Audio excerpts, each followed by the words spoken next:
going off the top of my head, people, but I'm pretty sure I'm right. Back in 1913, by a man called Noble Drew Ali, who referred to himself and his followers as Moorish Americans. This links back to the concept of Moors in the Middle East, in Northern Africa, and what they consider to be a worldwide Moorish empire. That's what they link to. They don't like to think of themselves as black because black is a color. They don't like to think of themselves as African American because Africa itself is a continent, not a nation.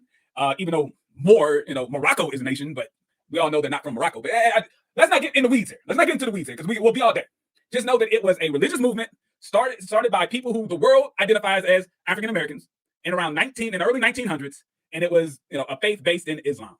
But once again, it wasn't until the early 1990s that splinter groups of that original group started to use the ideology of sovereign citizens into their own ideology. All right. And within that ideology, they consider themselves outside the authority of the federal government. They do not have to pay taxes. They do not have to have driver licenses. They don't have to pay even like the registration fees for their cars. So they drive around with their own personal license plates. They have their own personal ID cards. They identify themselves as like a Native American tribe, that type of stuff. All right. So that's the general picture of the background. Now it's story time. Now I'm going to explain to you guys my personal interaction, my very first personal interaction with this group.